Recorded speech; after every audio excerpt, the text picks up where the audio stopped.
మీ ఇంట్లో మొదటి కోటీశ్వరుడు మీరే అవ్వాలనుకుంటున్నారా? ఈ ఫైనాన్షియల్ వెబినార్ లో ఇప్పుడే జాయిన్ అవ్వండి.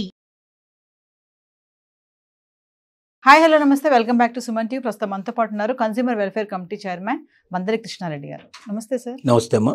సార్, పాస్టర్ ప్రవీణ్ పగడాల మరి పోస్ట్ మార్టం రిపోర్ట్ చూసుకుంటే ఈ రోజు వరకు రాలేదు. ఒకవేళ వచ్చినా కూడా ఫ్యామిలీకి ఇస్తామని చెప్పేసి అంటున్నారు. ఫ్యామిలీని రాజమండ్రిని పిలిపించారు. అంటే మరి ప్రెస్ మీట్ పెట్టి ఏమి ఇవ్వరు అంటారా? ఎందుకు ఇంత డిలే అవుతుంది అంటే మరి ఇది యాక్సిడెంటా మర్డర్ అంటే ఈ డిలే అవ్వడానికి కారణాలు కూడా చూస్తూ ఉంటే మరి ఇది వేరే ఏమన్నా ఉందా అనే డౌట్స్ కూడా చాలానే వస్తున్నాయి. మరి ఒకసారి దీని గురించి ఏం చెప్తారు? యాక్చువల్గా పోస్ట్ మార్టం రిపోర్ట్ ఎప్పుడూ వచ్చిందమ్మా, కానీ ఎందుకు దాన్ని డిస్క్లోజ్ చేయడం లేదంటే ఇది మతాల మధ్య వైరం దాకా ప్రయత్నం ఉంది. కొంతమంది దీన్ని ఆ రకంగా రాజకీయ నాయకులు, మత పెద్దలు దీన్ని మతాల మధ్య సంఘర్షణగా చిత్రించే ప్రయత్నం చేస్తూ ఉన్నారు. అంటే పాస్టర్ ప్రవీణ్ బతుకున్న రోజుల లోపల ఇతర మతాల గురించి సంఘర్షపూరితమైనట్టు కొన్ని వ్యాఖ్యలు చేయడం, కొన్ని వ్యతిరేకమైనటువంటి వ్యాఖ్యలు చేయడం, మతాలని గాయపరచడం, మత పెద్దల్ని గాయపరచడానికి కొన్ని ప్రయత్నించడం, వాళ్ళ మనోభావాలు దెబ్బతీయడానికి ప్రయత్నం చేయడం జరిగింది. దానివల్ల ఇతని మరణం వెనుక ఎవరైనా శత్రువులు ఉన్నారా, వేరే మతస్థులు మర్డర్ చేసి ఉంటారా అనేది కొన్ని అనుమానాలు ముందుగా వ్యక్తం జరగడం జరిగింది. వ్యక్తం చేసిన వాళ్ళు కూడా ఎవరు అంటే వాళ్ళ కుటుంబ సభ్యులు ఎవరు వ్యక్తం చేయలేదన్నమాట. వ్యక్తం చేసిన వాళ్ళు మతంలో ఉండేటువంటి కొంతమంది మత పెద్దలు లాంటి వాళ్ళు, కొన్ని పొలిటికల్ పార్టీస్లో ఉండేటువంటి ఈ సెల్స్ ఏవైతే ఉంటాయో, క్రిస్టియానిటీ సెల్స్ అట్లాంటివి ఉండేటువంటి క్రిస్టియన్ సెల్స్ అని ప్రతి పొలిటికల్ పార్టీ లోపల సెల్స్ ఉండే అవకాశం ఉంటుంది, ఒక విభాగం. ఆ విభాగానికి సంబంధించిన పెద్దలు, తర్వాత పొలిటికల్ పార్టీకి సంబంధించిన కొంతమంది పొలిటీషియన్స్ ఇలాంటి వ్యాఖ్యలు చేశారు. మత పెద్దలు, పొలిటీషియన్స్ చేసిన పని ఇది. అంటే వాళ్ళకి ఏం కావాలి అంటే మత ఘర్షణ చెలరేగాలి, జనం మధ్యలో కుమ్మునట్టలు జరగాలి, అస్థిర పరిస్థితి ఏర్పడాలి. అప్పుడు ఏంటంటే ప్రస్తుతం ఉన్నటువంటి పొలిటికల్ పార్టీస్ గద్దె దిగే పరిస్థితి ఏర్పడుతుంది. తర్వాత వాళ్ళు గద్దెనెక్కే అవకాశాలు ఉంటున్నాయనేటువంటి ఒక ఆపర్చునిటీస్ కోసం ప్రజల మధ్యలో ఇలాంటి చిచ్చు పెట్టడానికి ప్రయత్నం చేస్తారు. అసలు రాజకీయ పార్టీలు ఏంటంటే ప్రజల క్షేమం కోరాలి, ప్రజలు ఆనందంగా ఉండాలి, ప్రజలు సౌఖ్యంగా ఉండాలి, సుభిక్షంగా ఉండాలి, ఆర్థికంగా బలపడాలి, జీవన విధానం మారిపోయి మంచి విధానానికి, మంచి ఉన్నతమైన విధానానికి వెళ్ళడానికి, ఉన్నతమైన పరిస్థితికి వెళ్ళడానికి దోహదపడేటట్టుగా ఉండాలి. కానీ దురదృష్టవశాత్తు మన దేశంలో ఏ పొలిటికల్ పార్టీ గద్దె మీద ఉంటే దాన్ని దింపడానికి ఆపోజిషన్ పార్టీస్ ప్రయత్నం చేస్తాయి. కారణం ఏంటంటే ఆ పదవిలో కూర్చోకుండా వాళ్ళు పొలిటికల్గా ఎప్పుడు కూడా వాళ్ళు కోరుకునేది ఏమిటంటే వాళ్ళు పార్టీ పదవులకు రావాలి, వాళ్ళు ప్రభుత్వంలోకి రావాలి, వాళ్ళు పరిపాలించాలి. ఎవరి దగ్గర పవర్ ఉంటే వాళ్ళే వాళ్ళ ప్రపంచం లోపల విజేతలుగా నిలిచే అవకాశం ఉంటుంది. ఆపర్చునిటీస్ అన్ని వాళ్ళకే వస్తాయి. ఆపోజిషన్లో ఉండే వాళ్ళని ఎప్పుడు కూడా అణగమణిగి ఉండాల్సిన పరిస్థితి ఏర్పడుతుంది. పోలీసులు వాళ్ళ మాట వినరు, అధికారులు వాళ్ళ మాట వినరు. కాబట్టి అధికారం లేని పరిస్థితి మనకెందుకు, అధికారంలో ఎంత తొందరగా వస్తామో దానికి ఎన్ని అడ్డదారులు ఉంటే అన్ని అడ్డదారులు తొక్కడానికి ప్రయత్నం చేస్తారు. ఈ పార్టీ ఆ పార్టీని కాదు, దేశంలో ఉన్న పార్టీలన్నీ ఆ ప్రయత్నంలోనే ఉంటాయి సహజంగా. ఇందులో ఏ పార్టీకి మనం మినహాయింపు ఇవ్వాల్సిన అవసరం లేదు. అంటే పొలిటికల్ పార్టీ అంటే వీలైనంత తొందరగా వాళ్ళు ప్రభుత్వంలోకి రావాలి, రాజ్యాధికారం చేతబట్టాలి, అధికారం చలాయించాలి. దీన్నే ప్రధానంగా తీసుకుంటున్నారు. ఈ పాస్టర్ ప్రవీణ్ హత్య కేసులో కూడా జరిగింది, ఆయన మరణం విషయంలో కూడా జరిగింది ఏంటంటే దీన్ని హత్యగా చిత్రించాలని, దీన్ని ఒక గిట్టనటువంటి మరొక మతానికి సంబంధించిన మతోన్మాదులు చేసినటువంటి హత్యగా దీన్ని చిత్రీకరించి రెండు కులాల మధ్య, రెండు మతాల మధ్య, మిగిలిన మతాల మధ్య చిచ్చు పెట్టేసి మొత్తం రాష్ట్రాలంతా అల్లకొల్లం పరిస్తే దీనివల్ల ఇతర రాష్ట్రాల్లో కూడా అల్లకొల్లం జరిగే అవకాశం ఉంటాయి, మొత్తం దేశమంతా కూడా కారుచుచ్చులాగా వెళ్ళే అవకాశాలు ఉంటాయి అని ఇలాంటి చలిమంటలు వేసుకొని దీంట్లో వెచ్చదనంగా వేడిగా కాచుకోవాలని కూర్చుకునే వాళ్ళు కూడా కొంతమంది ఉన్నారు.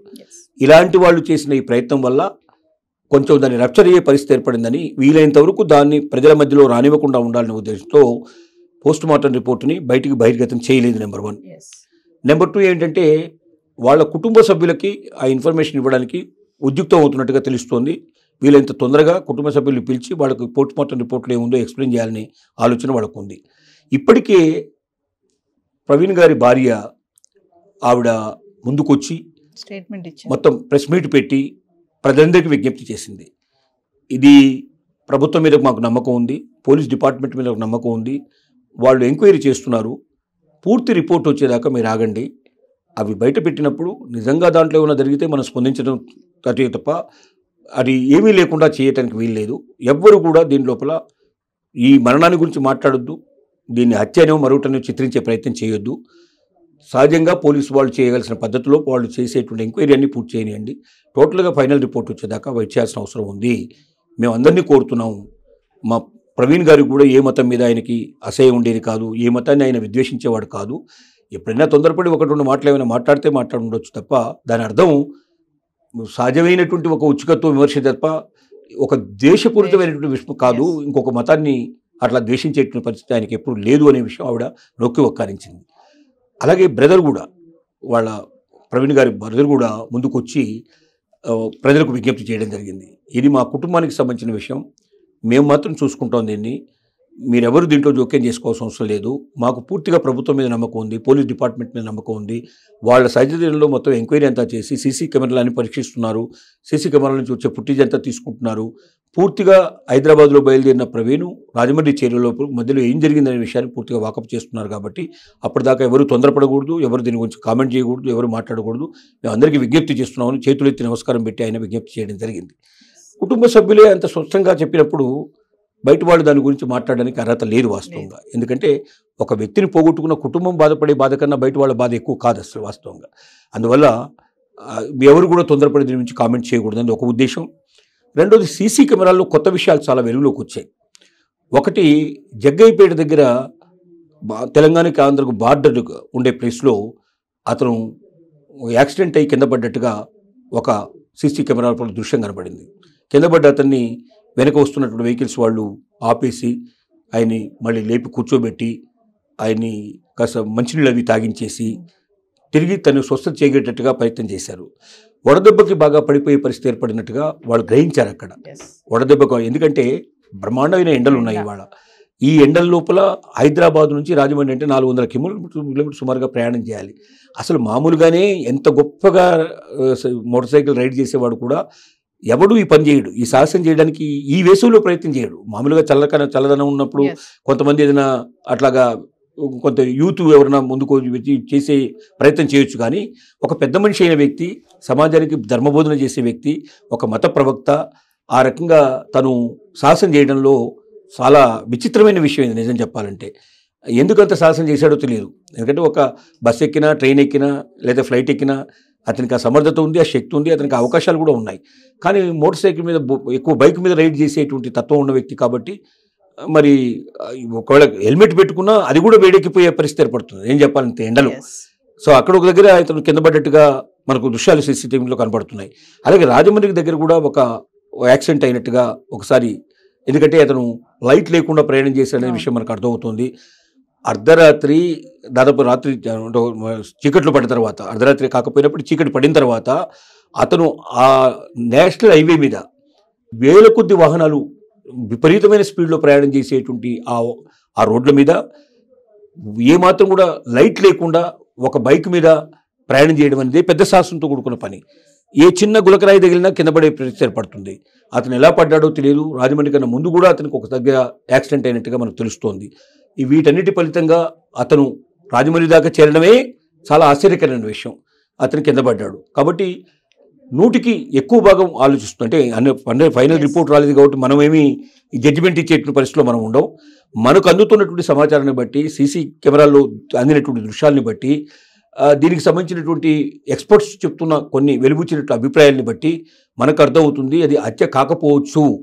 అది సహజంగా అతనికి జరిగినటువంటి చిన్న యాక్సిడెంట్లు ఈ టైంలోనే, తర్వాత వడదెబ్బ ఇవన్నీ కూడా నుంచి చివరికి రాజమండ్రికి చేరుకున్న సమయానికి అతను ఇంకా ముందుకు వెళ్ళలేని పరిస్థితుల్లో ఫైనల్గా కింద పడిపోవడం, తూలి కింద పడిపోవడం లాంటివి జరిగి ఉంటాయి.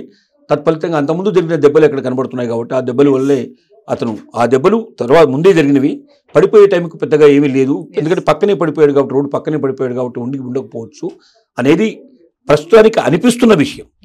వాస్తవమైనటువంటి రిపోర్ట్ బయటకు వచ్చిన తర్వాత సీసీ కెమెరాలతో మొత్తం టోటల్గా ఫుటేజ్ అంతా బయటికి తీసి ప్రత్యక్షంగా ఏం జరిగిందని పోలీస్ డిపార్ట్మెంట్ మొత్తం ఎక్స్ప్లెయిన్ చేసేదాకా మనం ఏ నిర్ధారణకి మనం రాలేము పూర్తిగా. కానీ మనకు కనబడుతున్నటువంటి దాన్ని బట్టి, మనం వినబడుతున్న దాన్ని బట్టి మనం నిర్ధారణకి ఒక మర్డర్ మాత్రం కాదేమో అన్న ఆలోచన ఎక్కువ మందికి కలుగుతుంది. దీని విషయంలోనే హర్షకుమార్ లాంటి కొంతమంది ఇక్కడ నాయకులు కూడా, స్థానిక నాయకులు కూడా, అంటే ఆయన మతానికి సంబంధించిన వ్యక్తులు, క్రైస్తవ మతానికి సంబంధించిన వ్యక్తులు కొంతమంది వెలుబుచ్చే అభిప్రాయం ఏంటంటే దీన్ని కుటుంబ సభ్యులకి మాత్రం ఇవ్వడం కాకుండా ప్రెస్ కాన్ఫరెన్స్లో అందరి ముందర వెలుగుచ్చినట్టయితే అందరికీ ఇన్ఫర్మేషన్ అందుతుంది కదా అని చెప్తున్నారు వాళ్ళు. ఎస్. పోలీస్ డిపార్ట్మెంట్ ఎందుకు తొందరపడటం లేదంటే ఏమాత్రం ఇది వేరే రకంగా ఫైర్ అయితే ఫలితంగా ఎన్నో వందల వేల మందికి ఇబ్బంది కలిగి పెట్టడం, కొన్ని ప్రాణాలు పోయే పరిస్థితులు, ఇది మత యుద్ధంలాగా మారకూడదు అనేటువంటి పరిస్థితి ఉంటే చాలా జాగ్రత్తలు తీసుకుంటున్నారని మాత్రం మనకి ఇన్ఫర్మేషన్ అందుతోంది. Thank you sir.